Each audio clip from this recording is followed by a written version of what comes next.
Banyak banget yang mengatakan demo account adalah tempat aman untuk belajar trading. Atau sebenarnya demo account ini adalah jebakan utama demo account. Sadar atau tidak, teman-teman tidak belajar menghadapi, jangan pernah ikuti kata-kata influencer untuk menggunakan full margin. Malah menjebak kita dengan rasa percaya diri yang palsu dan berbahaya. Banyak trader yang merasa percaya diri saat trading di demo account. Semua strategi terlihat bekerja dengan baik, tapi begitu pindah ke real account, semuanya berubah. Apakah ini karena teknik kalian atau ada faktor lain yang jauh lebih besar? Menurut survei psikologis studi dari Daniel Kahneman dalam bukunya Thinking Fast and Slow, Kahneman menjelaskan bahwa manusia secara alami itu lebih takut rugi daripada senang mendapatkan keuntungan. Ini yang disebut dengan loss aversion. Di trading, rasa takut rugi ini membuat trader tidak rasional. Menurut University Cambridge, 80% trader pemula yang sukses di demo akhirnya gagal di account real.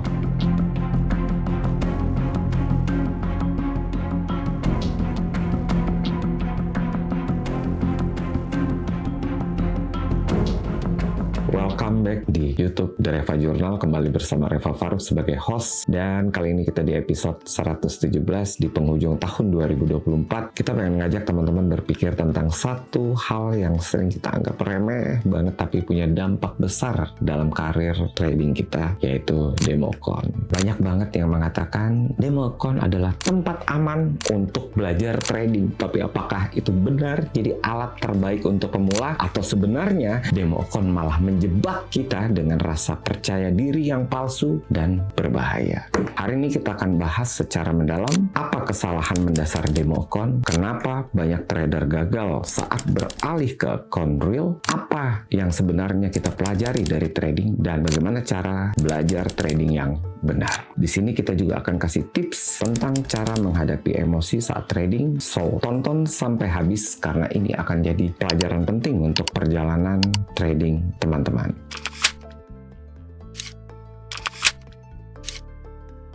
Demo account pada dasarnya adalah simulasi trading yang menggunakan uang virtual. Nggak ada resiko, nggak ada tekanan, dan kedengarannya manis banget. Tapi justru di situ masalahnya. Ketika teman-teman trading di demo, nggak ada rasa takut, tidak ada rasa puas, tidak ada tekanan secara emosional. Setelah kita riset, ternyata 3 faktor inilah yang menciptakan ilusi keamanan yang semu. Tiba-tiba trader merasa sukses di demo karena tidak pernah benar-benar diuji. Tapi begitu masuk account real, teman-teman habis.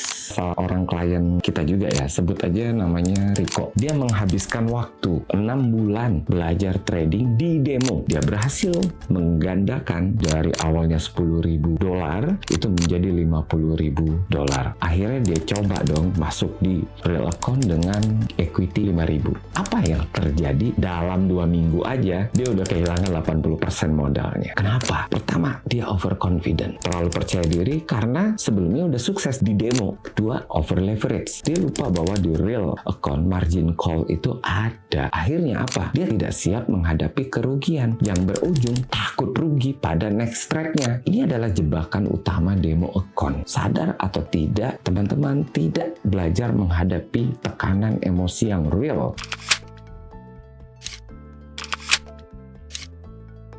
Trading bukan hanya tentang charting atau angka. Trading ini mengajarkan kita tentang hidup. Apa pelajarannya? Suka atau tidak, kesalahan adalah guru yang terbaik. Di trading, kalian akan merasakan hal tersebut dan itu pasti. Dari kesalahan itu, teman-teman akan belajar apa yang salah dan bagaimana cara memperbaikinya. Yang kedua, kesabaran adalah kunci. Itu fakta kok. Market nggak peduli ekspektasi kalian. Kadang kita menunggu berhari-hari, bahkan berminggu-minggu untuk menemukan setup yang terbaik. 3. Disiplin itu mengalahkan impulsif. Trading bukan soal siapa yang paling pintar, tapi siapa yang paling tetap disiplin dengan rencana mereka. Ketika kita impulsif, sudah pasti kita akan gagal. 4. Ini kontrol emosi itu di atas segalanya. Market itu cerminan emosi manusia. Kalau teman-teman tidak bisa mengontrol emosi, teman-teman udah pasti kalah.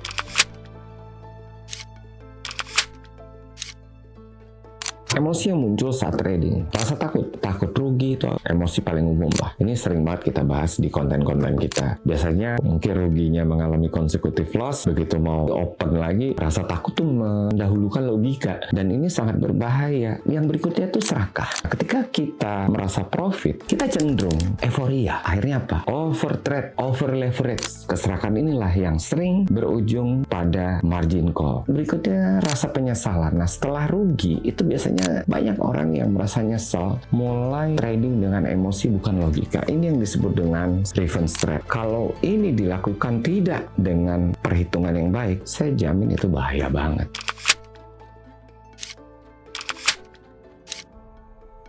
Yang gua tahu seorang pemenang itu belajar dari kesalahan, bukan kesuksesan. Gua ambil cerita Ayrton Senna di GP Monaco 1988. Ini merupakan pelajaran yang luar biasa tentang bagaimana mengelola emosi. Pada GP Monaco 1988, Senna memimpin balap dengan sangat dominan dan cepat sekali. Bahkan meninggalkan rival dia saat itu juara dunia namanya Alain Prost. Itu lebih 50 detik di belakang. Kemudian dia rasa percaya dirinya Senna itu mulai berlebihan. Tanpa sadar mulai menguasai dirinya. Dan saat itu tim daripada Senna mengarahkan untuk Senna jaga ritme aja, jangan terlalu cepat untuk menjaga mobilnya bisa finish dan menang. Tapi Senna lagi-lagi melanggar dan dia terus memacu mobilnya. Akhirnya apa? Senna kehilangan fokus dan menabrak pembatas di tikungan portil dan harus keluar dari balapan, padahal saat itu sudah sedikit lagi garis finish. Pelajarannya apa sih dari kegagalan Senna pada saat itu?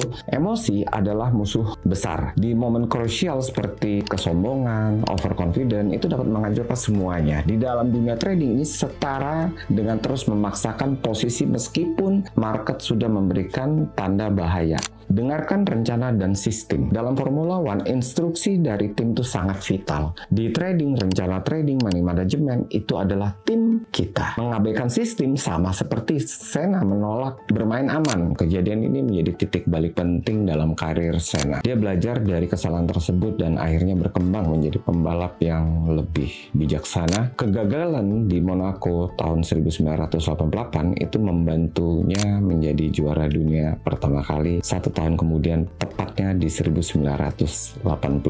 Sama seperti di Formula One. Untuk trader, kesuksesan dalam trading bukan hanya soal kecepatan atau hasil instan, tapi soal disiplin, emosi, strategi. Jangan takut gagal, karena justru disitulah pelajaran terbesar kita berada.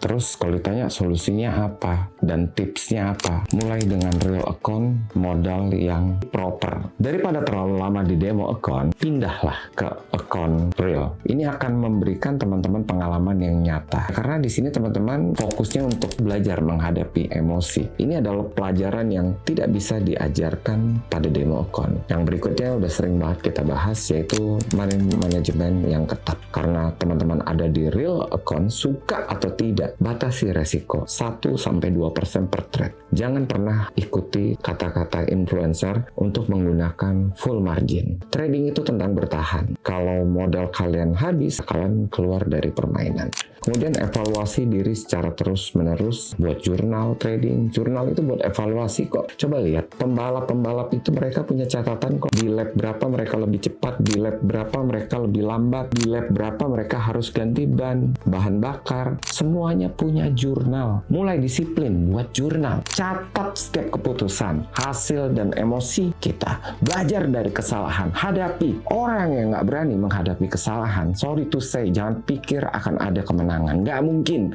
George Soros dia bilang, saya bisa menjadi orang terkaya di dunia karena saya tahu kapan saya salah dan saya harus memperbaikinya. Berikutnya, belajar menerima kekalahan. Kekalahan bukan akhir. Kekalahan adalah awal dari sebuah pertumbuhan teman-teman. Kenapa? Karena ada pelajaran di sana. Jika kita bisa menerima kekalahan dengan kepala dingin, kita bisa tumbuh menjadi trader yang lebih kuat. Trading itu adalah perjalanan panjang. Jangan tertipu dengan ilusi demo account. Belajarlah di real account dengan modal yang proper, dalam arti kata ketika rugi, teman-teman tidak kenapa-napa. Tapi juga tidak boleh terlalu kecil. Dan itu udah pernah kita bahas berapa modal ideal di dalam trading di beberapa konten kita yang lalu. Apalagi zaman sekarang udah ada micro, mini. Teman-teman tinggal pilih aja yang mana teman-teman cocok dengan keuangannya. Dan fokuslah pada proses dan kendalikan emosi, itu penting banget. So, terima kasih sudah nonton sampai selesai. Jangan lupa like, share,